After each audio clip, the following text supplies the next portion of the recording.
Okay, welcome to the New Legend Podcast, where we discuss and explore and celebrate vintage 4x4s, adventure, family, culture, and being a man in the 21st century.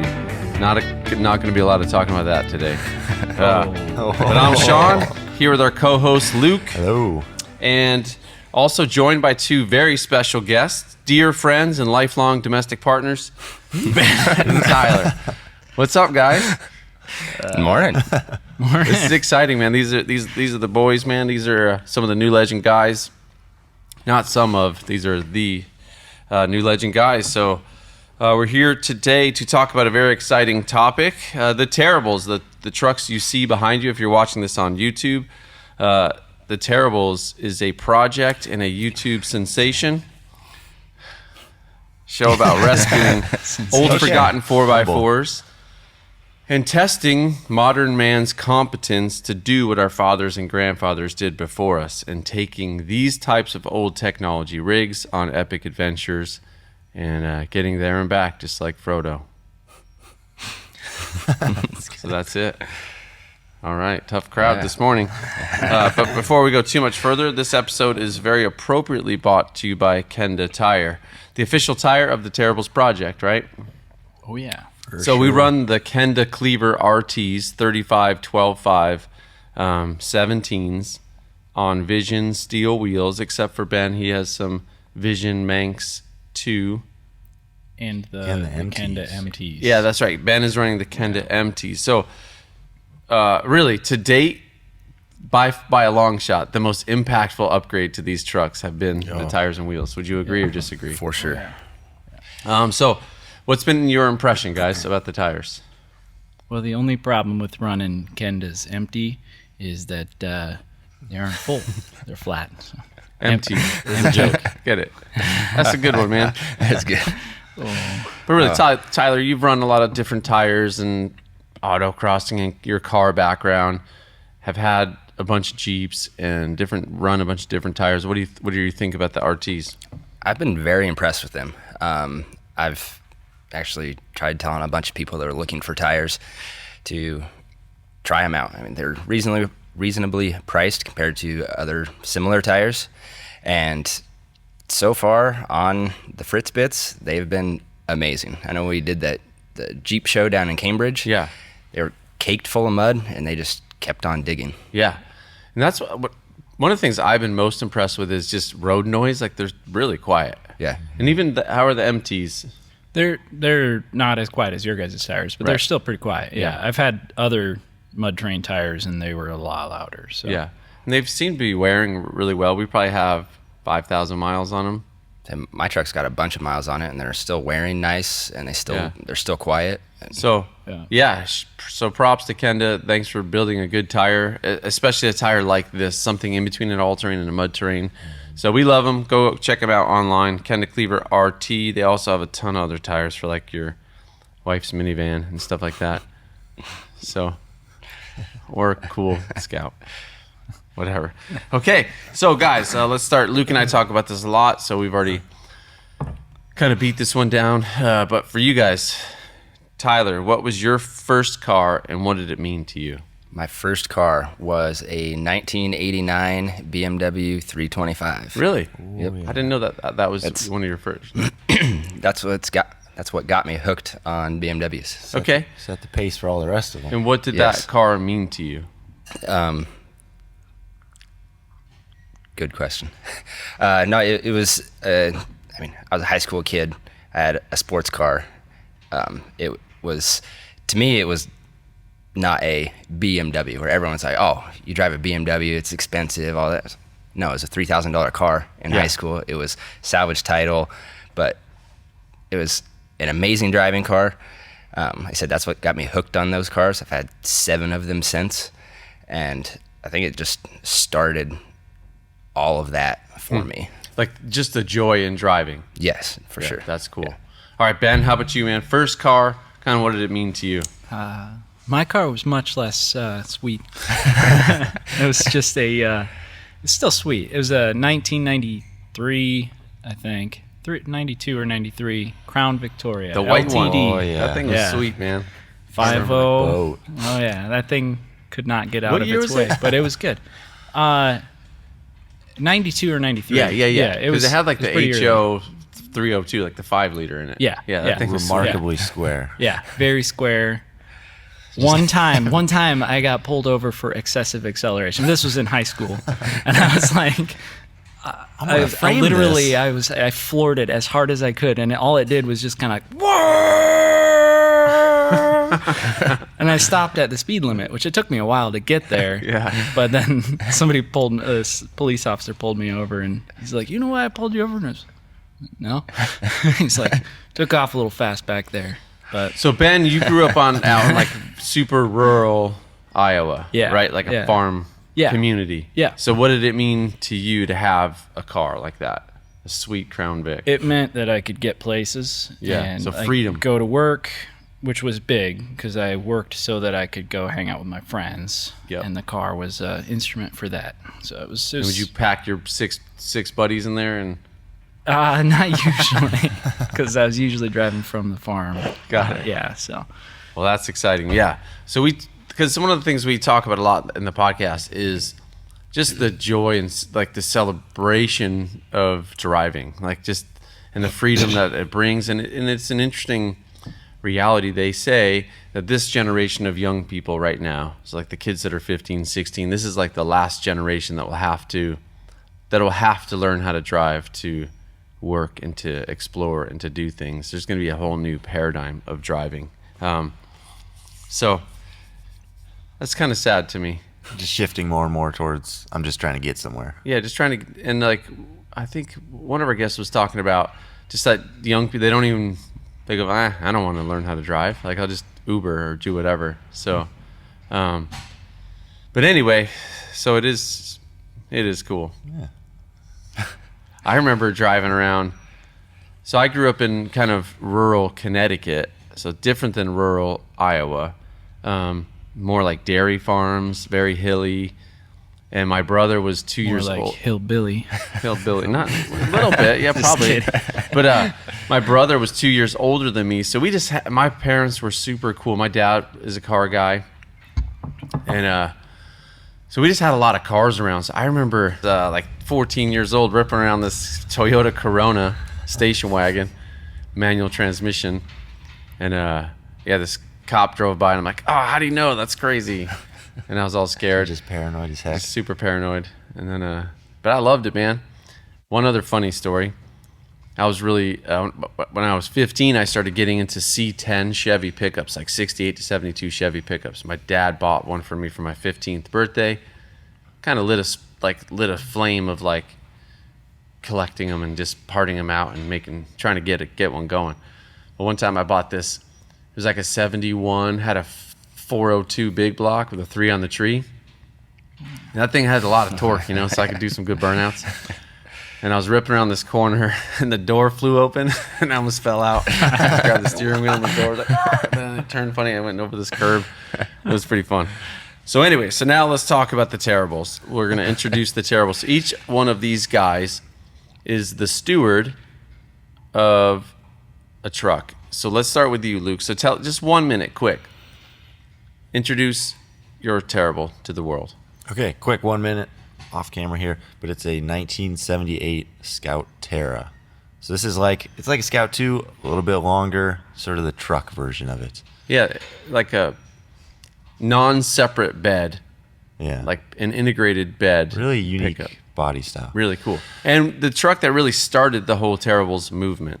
Yeah, so it's is a truck that a customer brought in and essentially was gonna get scrapped.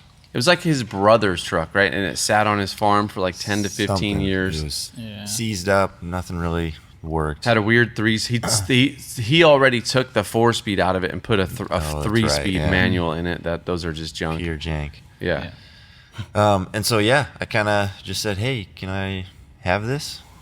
And he said, "Yeah, but I get all these Rules. amazing, yeah, Yeah, and There were then- some so we'll get into that. stipulations that came with Yeah, it. so But- that's the Terrible. You'll see it in video again. YouTube sensation. Check it out. Tyler.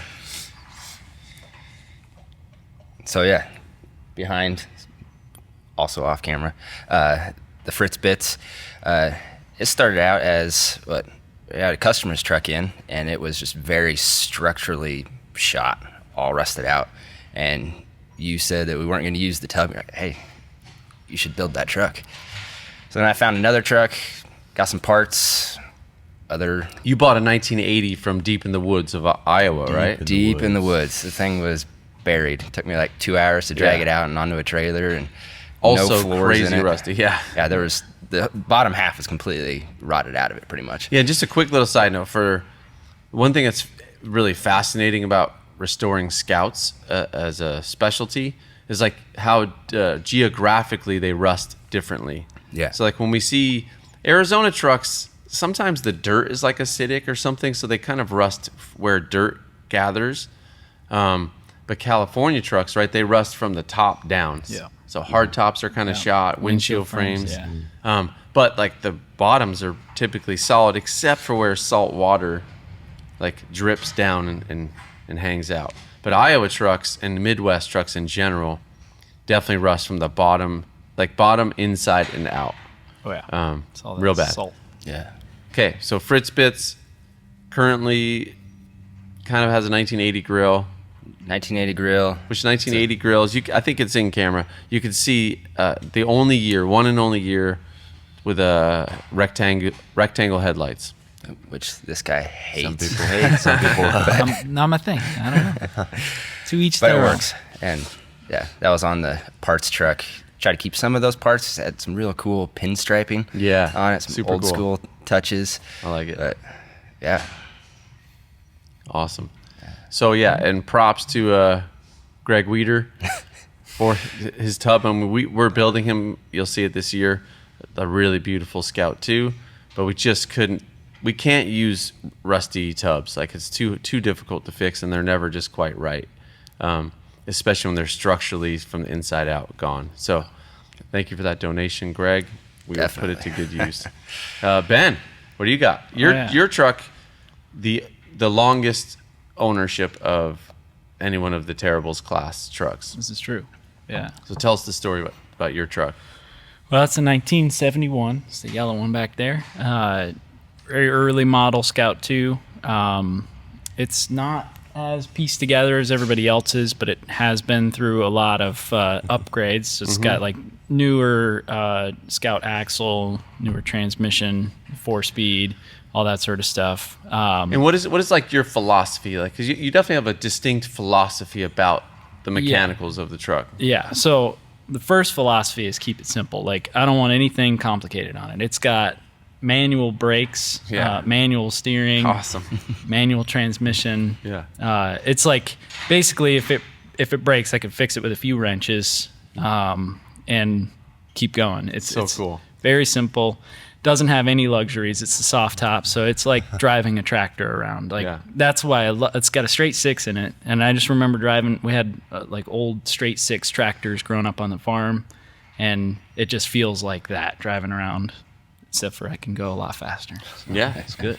But I love it. Yeah, it's cool too. Like each of the 3 trucks have a bit of difference. Like for example, Luke's Terra, the Terrable, he has no lift. No lift. Stock springs.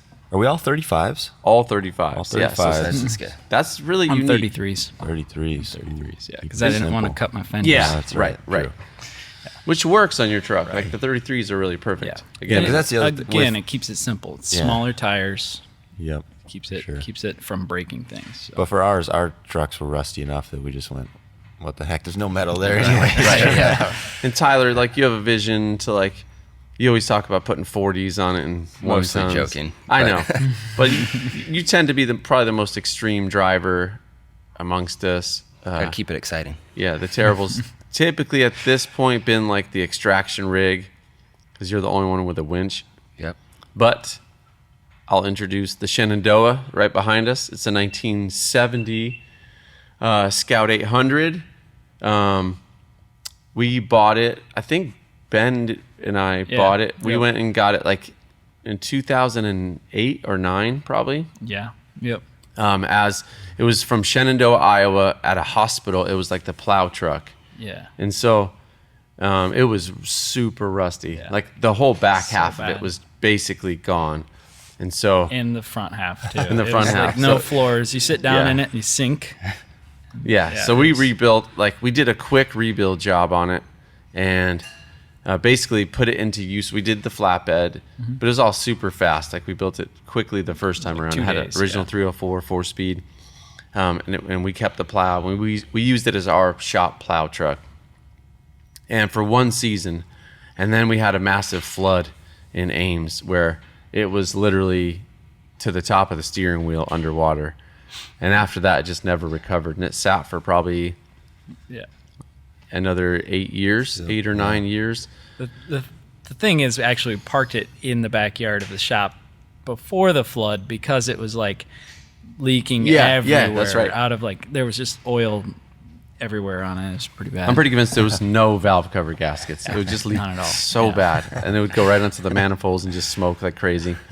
So then I really wanted to be a part of the Terrables. And it was like, I've been talking about it forever to build a new adventure rig. And so we hammered it together in a couple weeks and took it on the Ohio trip, which is truly incredible. Check it out on YouTube. It's a fun show. And so it's got a Chevy 350 because that's what it had. I used a different chassis, and that chassis had a Chevy 350. It's got a Jeep Wagoneer front axle. I think a Scout 2 rear axle. Real hodgepodge. It is. It's the most Frankenstein kind of truck out of the bunch, and it also is probably the most unreliable of all of them. It definitely it breaks the most. So we'll see. We'll talk about it more in the future, but I do have some secrets planned that may or may not fit the narrative of the Terrables, but we'll see. So, what is the Terrables?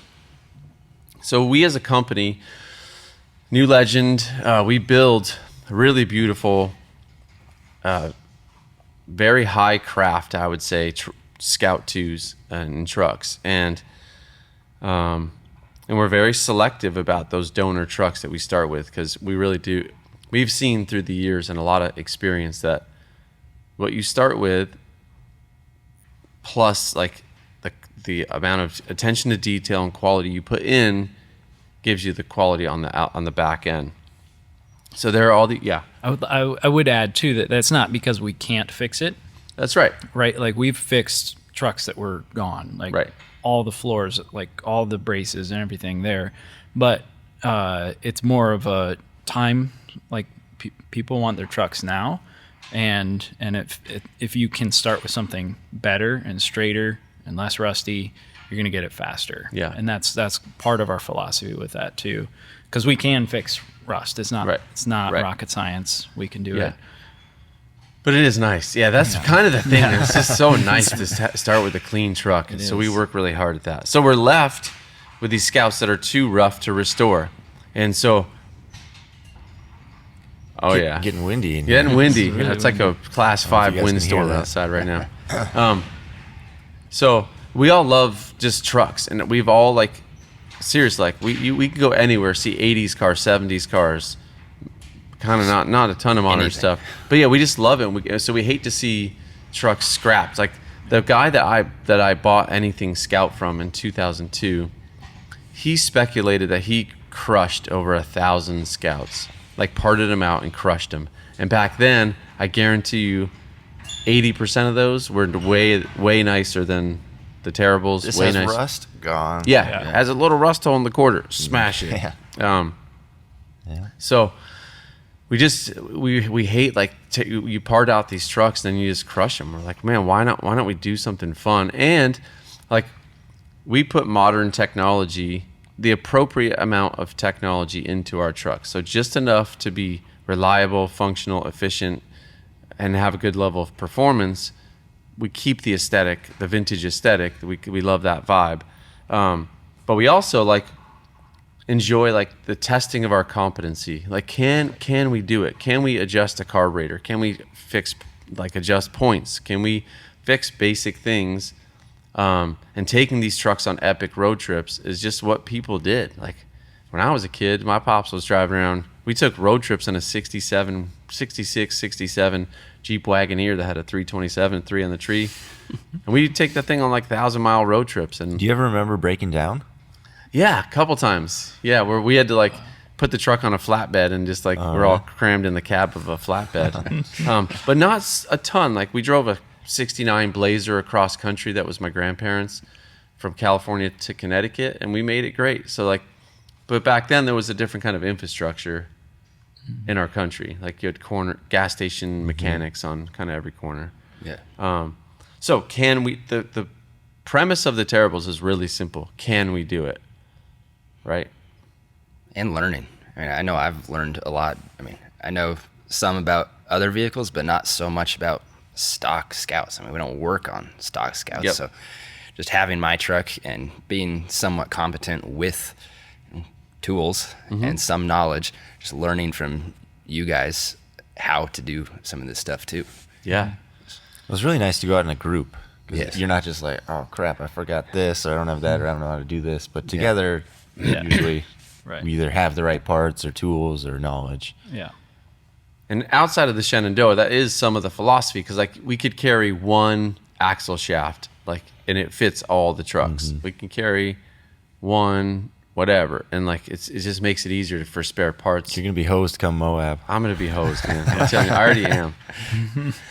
My truck is broken the most and broken down the most. Like right now, it's broken. It has a broken axle shaft in the front, so I got to tear it apart. And we all have a big list to do for our upcoming Moab trip. Some bigger than others. Yes. So can we do it? Thus, the Terrables were born, and here we are today. So we fix them, build them up, make them better, take them on epic trips, and then film it and have a lot of fun. And we just kind of celebrate adventure, camp life. Like think of some of the what are some of the highlights of the Terrables trips that we've taken? Every time I think about the trips that we've taken, it's like pulling into the campsite, set up my hammock, just lay down, look at the stars, man. That's like That's awesome. the best part of it. There's something about just cruising down the highway with a pack of kind of gnarly like trucks. Yeah. And just everybody's everybody's looking at you. And so they're either giving thumbs up or like, got this, what the heck why are you on the road? Yeah. But it's just fun to cruise around in a group like that. And definitely the people that appreciate them still. Like the first Terrables trip, we met that couple with that Wagoneer. Yeah. And we had the really nice restored truck, and they're like, oh yeah, that's really cool, but I'm interested in these. Yeah. Like, you guys drove these here? Yep. Yeah. That's what's really interesting. One word that comes to mind for me is suffering. Definitely lots of suffering. Yeah. Like our last trip we took, it was like late August, early September. It was early September. September. Yeah, it should have been great weather, but it was like a heat wave. Thank you, Al it Gore, was and like- climate change. It's cold on the You way were out. cold Yeah. on the way Yeah. out there. On the way 'cause out you didn't there. have doors on your truck on the way out. That's there. right. And so we went to the Scout Nationals fun event, and I'm like, I just need doors. I want to buy some This used is stupid. doors. I don't want to be cold anymore. I gotta get Yeah, some and doors. then that day, like as we're putting the doors on, it's like, man, it's getting kind of hot out. And then it just went, it's like almost triple digits. Yeah, the No, trip it home was was triple like digits. 95, Yeah. 100 degrees. It was a $102. Oh my gosh. In like middle of Illinois. And you when got we all were these driving holes through. in your firewall that are like just spewing engine heat and oil into your cab. Yeah. Did your windows roll down? I can't remember if you yeah, could get your made windows them roll down. or not. down. Yeah. Oh yeah. Yeah, But Andrew dude- talked about being slightly deaf. You and Andrew just sweating bullets. Yeah, we went to Walmart. No, Target. Little higher class. Went to Target and we bought some. Target. Target. Target. We bought some shorts because we didn't have any shorts, so we were just sweating. But I think overall, it's definitely a different, and that's what I appreciate about like our parents and our grandparents and worse off before that, like great grandparents. It's harder to travel in these vehicles. They don't go as fast, so it takes longer. They get less gas mileage, so you're stopping more often, which is kind of fun. Taking over gas stations is fun. Exactly. Roll in. They are hot. They don't have AC.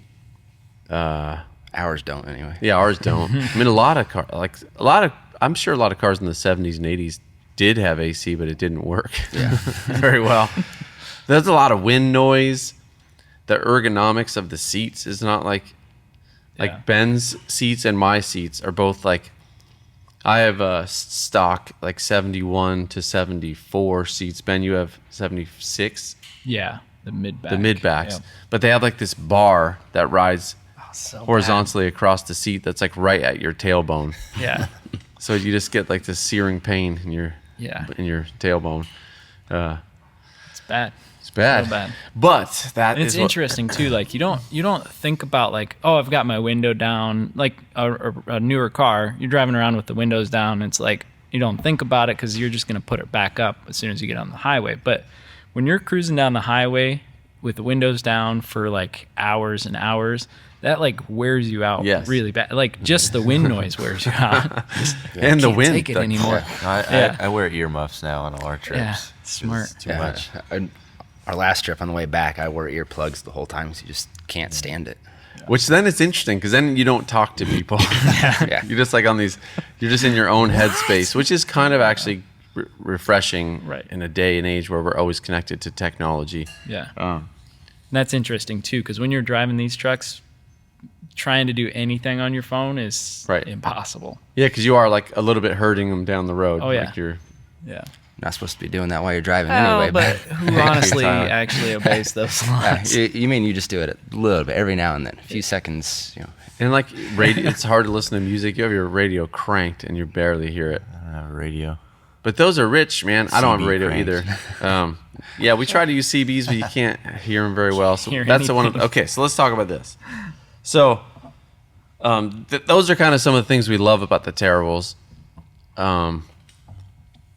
So why? We were just talking about suffering. Right, but that's It's what makes true, it it's true. memorable. Yeah. Like Right. it's just Sticks in your Good, in your good mind. and bad memories. yeah. But I think all good, man. I mean, I don't know. The last trip on the way back, This you guy know, got Ben, mad. I was so angry. I just wanted to get out of my truck so badly. The seat was uncomfortable. It was so hot in there. It was terrible. I took a wrong turn and we ended up like kind of looping back to this gas station, and I was like filling up my gas and see Tyler wel- like, welcome gets to out of his Ohio truck sign. and people are kind of standing around talking and Tyler's like, let's get going. like You guys "Jeez." wanted to eat, and I was like, Owen was with me. Yeah. I was like, Owen, you hungry? He's like, no, I'm fine. I was like, you guys can eat, but I'm not stopping. I just want to get home and get out of this thing. So my truck, but I was also intensely furious because I had no clutch, and then by the end of the trip, like I stopped twice and took my carburetor apart because the float kept sticking open, and so like it would just flood fuel over the vent, like out of the vent right into the throat of the carburetor, and so you could only really drive it like almost full throttle.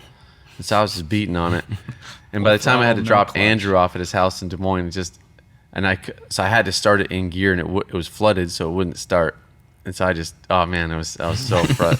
Just like Tyler, I just wanted nothing else but than to get out And of that that trip. was at like 3 a.m. Yeah, 3 a.m. after 12, 15 hours of driving. I can't remember in what we 100 did that degree day. weather, like Yeah. super hot, sweaty, just like. But again, man, that builds character, and in my opinion, makes the trip super memorable. Because this is the essence of what we talk about, even with just classic vintage 4x4s in general. Because our new Legend trucks are a way different experience. It's actually really fun, and they're comfortable, and they have good AC. But even in those, contrasting that to taking, like for example, my family, we drive a 1991 Chevy Suburban. Now we did swap a modern 6-liter into it, so it has more power, but it's still a 91 Suburban, so it kind of rides like a little more trucky. And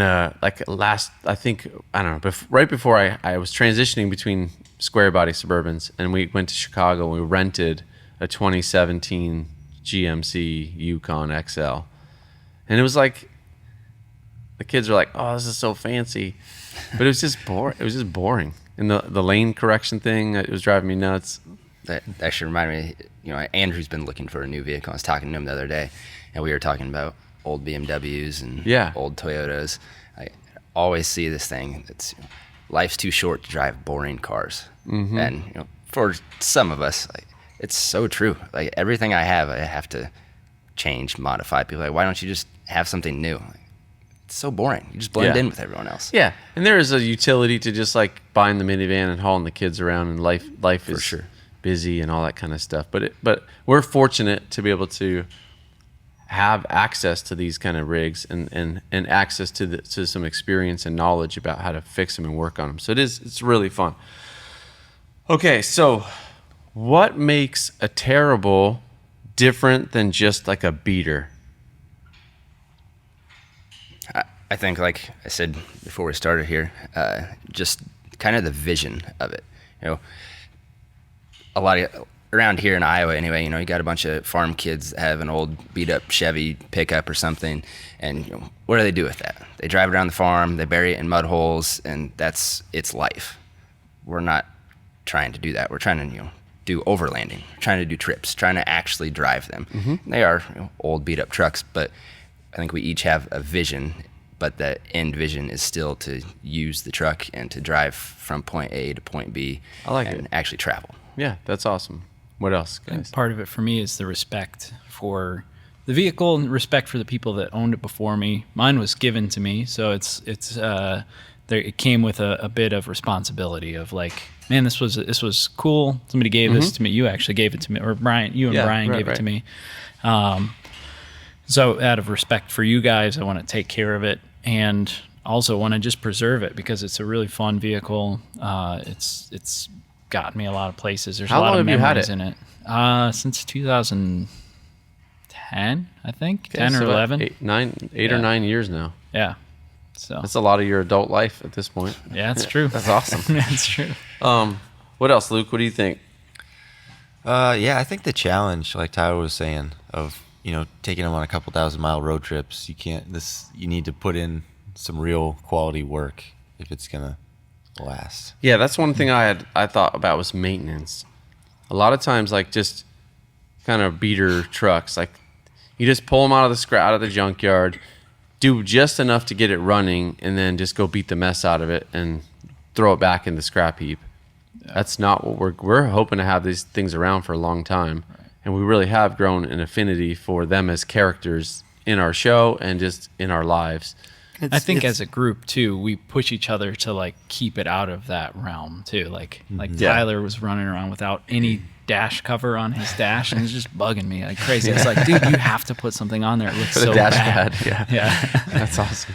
It's definitely been a progression because I think at the beginning it was kind of, because we're busy building trucks, obviously. So it's like, let's take this road trip 2 days before. Like, all right, what should we do on our trucks to hopefully we get there?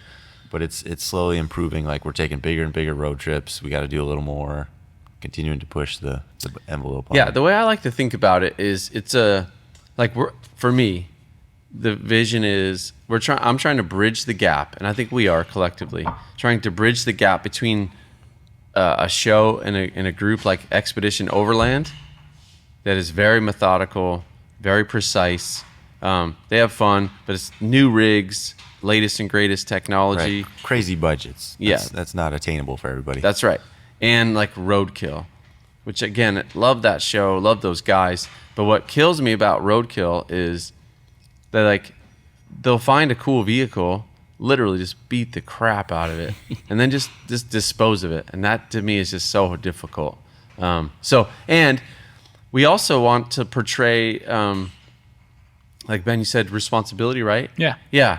Like a responsibility of like treading lightly, of not like, we don't just do, it's hard to resist all the time, but we don't just do like gratuitous burnouts. Like we want to. I'm not sure any of us can. Well, maybe you. I'm sure we do a brake stand or two. But just treading lightly, safe practice, like with extraction, with driving practice. Like we want to have, and those are tough to do in old trucks because I don't think any of our trucks have 3-point seat belts or modern safety. Tyler has a roll bar. Ben has a roll bar. I have a B hoop. Luke has a fiberglass top. So we're trying to bridge that gap. So as you watch the show, as you interact with us, definitely talk to us about that. But like we're learning and growing. I came into this with a fair amount of like off-roading experience, like not growing up, but living in Northern California Hollister Hills, Rubicon, Fordyce. Like we had a crew of guys out there. We did a lot of like rock crawling. But these guys really didn't have any experience off-roading. And so we're kind of learning together. And trying to have fun, but also trying to be family friendly and serious and just all some good values. Okay, so I got a text from my buddy Kevin, who started working for me when he was like 15. He bought a Scout. He actually had a Scout before he started working for me. We started doing some mods to his truck and took him to the Rubicon. And now, fast forward 15 years, he's like way, way beyond me. He still has a Scout, which is cool. He's got a JK. He's raising his whole family in that kind of off-road adventure lifestyle.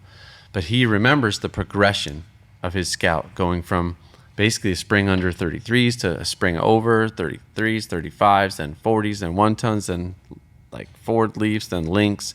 So it's gone through then propane and the 350. It's gone through like a full progression. But he just sent me a text. He's in Moab with his family right now. And in, I don't know, 12 years ago, I took my Scout to Moab and I rolled it pretty devastatingly on the Moab Rim Trail. I kind of endoed it and rolled it. It was thrashed. And it was, but it was just very, very exciting and new. And he texted me, he's like, man, just did Moab Rim, not near as exciting as it was 14 years ago in your Scout, because he has a JK, 4-door JK on 40s, and he's like, my wife was literally driving, drinking a Starbucks, like boop, boop, boop, boop, boop, boop. So that's cool though, right? I think that's amazing, like having just enough stuff to make it fun and exciting. Like Ben, no power steering, no ram assist, like manual steering, like bust your thumbs off. Yeah. That wheel will whip so fast, dude. Last time we were in the polar vortex, I was going through snowbanks, and all of a sudden it just like wham, and like caught my thumb, bashed my elbow against the door, and like I was like, that's different, man. And Whip your hand around the slide. no power, no Hydro Boost brakes. Like, I mean, I think that I have manual brakes as well. Tyler and Luke have vacuum power brakes.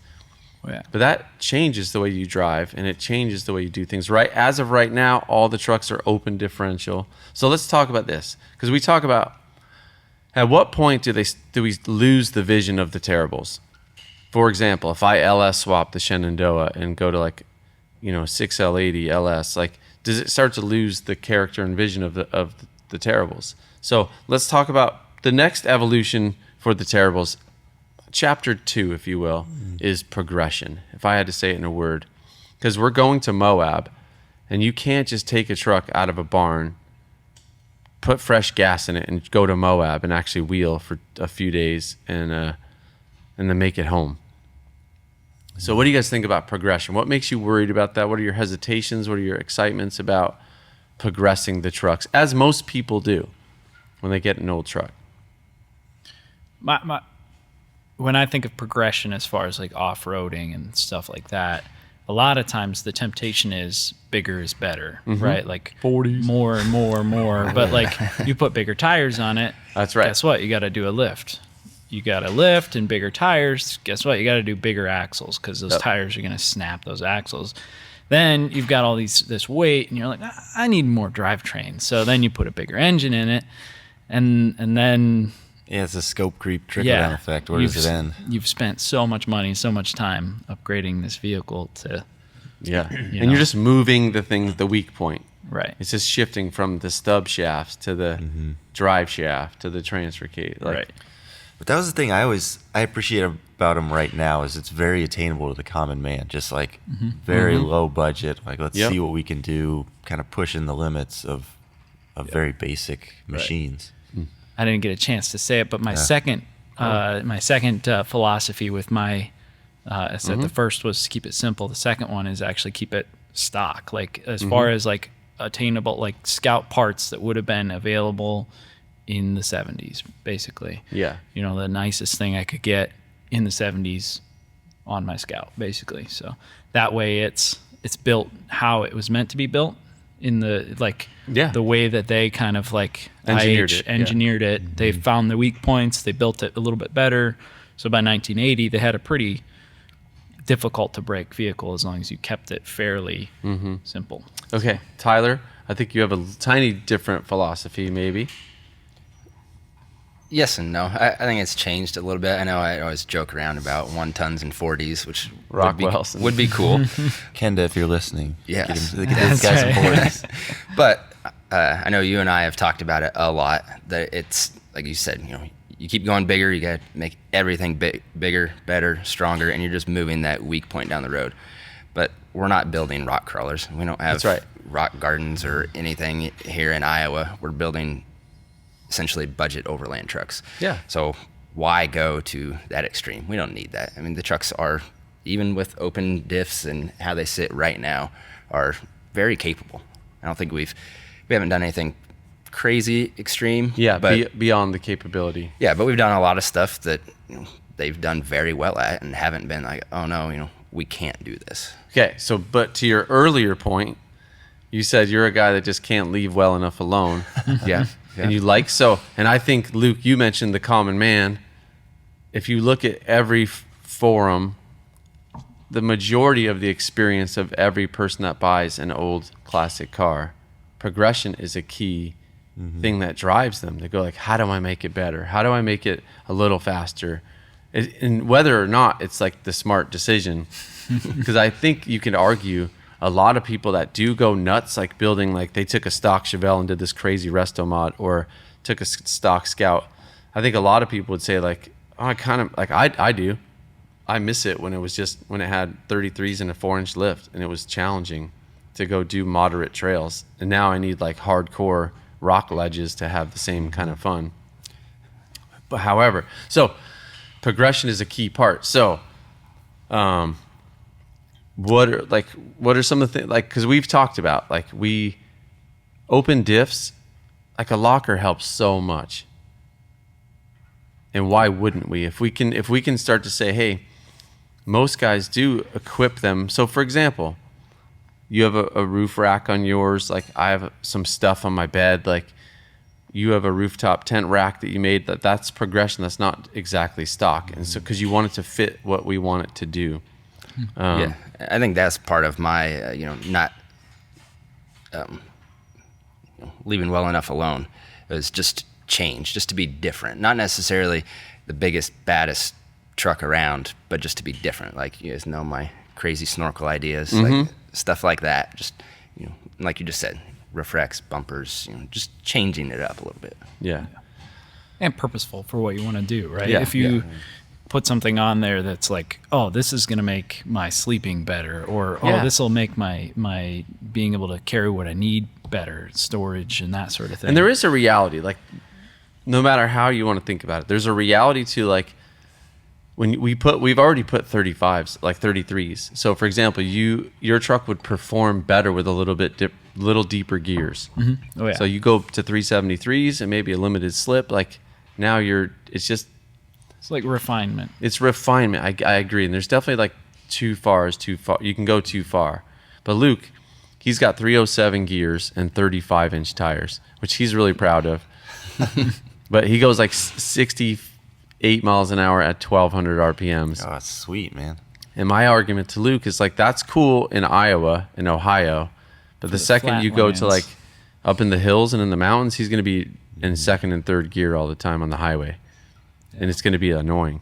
Yeah. So like, should we think about like, hey, let's put some lower gears in it. Let's make it a little more correct from an engineering perspective. The progression is going to come with experience. I mean, kind of like you said, what are we tackling and what's going to be best for that? Because I remember, just as kind of a side note, when I was younger, I was looking at this I Hate Mud forum, and this dude was like, he started out just putting like a 2-inch lift to get bigger tires, and then all of a sudden he was linking. And then just like, and then by a few pages into this forum, he had stripped it down. He's building a tube chassis. Yeah, it's like, what the heck, dude? How did this happen? You should have got bought a a good hood. deal on tires, Yeah, and now exactly. you're building a whole new truck. Right. But so there is a limit. So you just got to figure out where you fall in that spectrum. And like going off road, it just taxes systems. Like, so Scouts were designed to go off road, but they also came from the factory with a max 31-inch tire. And so you put 33s or 35s, and now all of a sudden the power steering system was not designed for 33s or 35s. So like your frame fatigue, and these frames are 40 and almost 50 years old, which is crazy. Yeah. But so the metal fatigue, so you're talking like, okay, I'll put a steering box brace on it. Now I'll put a different pitman arm to slow down the ratio to like, or a power steering cooler for us. Like for you don't have to worry about that. Just get stronger arms. He's power steering. So we're going to dance around that. And I think Luke and I had this conversation about progression. Because for me, like just for example, number one, we have great relationships with great parts manufacturers. And so we want to like test out their stuff, and we want to be testing things that we sell. And so I think we will see some progression in freedom, because Luke and Ben, I think, really would want to keep their trucks more stock, some really sensible upgrades. Like, for example, I have a set of Dynatrac Dana 60 axles, Scout width, 5 lug. Like, why wouldn't I use them? So Anyone can come up with a reason. yeah, I have a Ramjet 350 that's fuel injected. Like when we go to Moab, prediction, all of us are going to be frustrated and put in compromising situations because our carburetors are our engines are going to stall when we don't want them to stall on a side hill, uphill, downhill. That's kind of one of the contributing factors to why I rolled on Moab Rim. I was starting to endo, so I'm like, okay, I'll just floor it and like drive out of it, but it just died. It's like, so hit the gas, engine died, nothing happened, and just flipped. So we'll see. The more epic trips we take, the more we'll continue to evolve this conversation and evolve the trucks. So you guys, so what's next for the Terrables? We're going to be shooting, but we're kind of working on our naming conventions, but our season 3, maybe. Yeah, Terrables road trip. We're going to Season Overland 3, Expo West, so come see us there if this airs before that. And we'll be at Expo West, and we'll also be doing some epic trails in Moab. Then in June, we'll be going to Sedona, which will be super fun, doing some cool overlandy kind of trails out there. What's next? What's another? Just we're running out of time, but what is something you'd like to tackle or do in the Terrables? I think I've told you a few times, but what's the Mackenzie?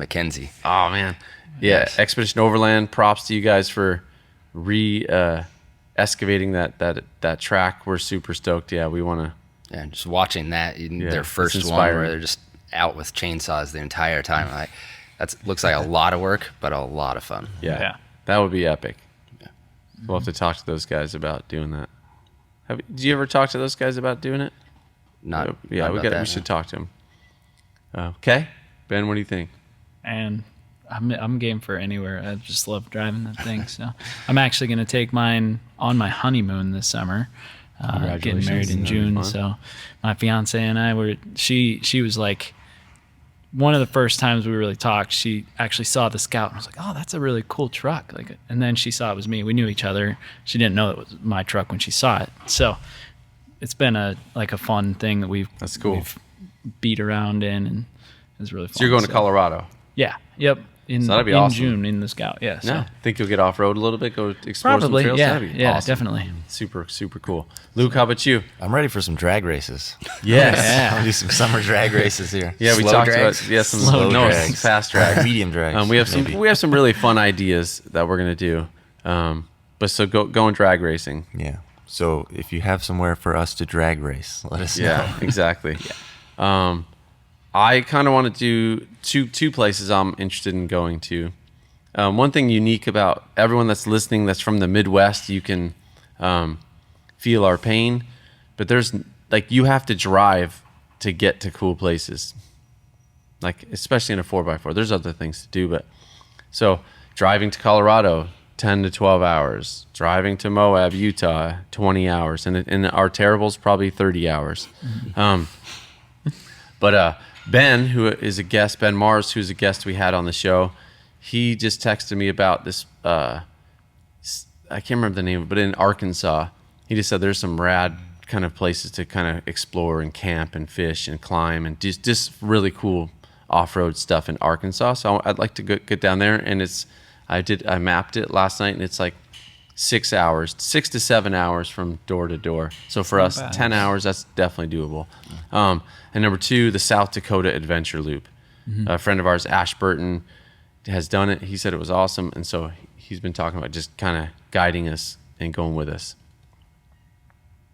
So look forward to all those Got a fun. lot coming. Yeah, check it out on YouTube. We have a lot of fun. And so, Luke, Tyler, Ben, thanks for being on the show this morning at 5 a.m. No, it's like 7. It's not too early. But on this windy, cold day, and we'll see you next time. So, signing out.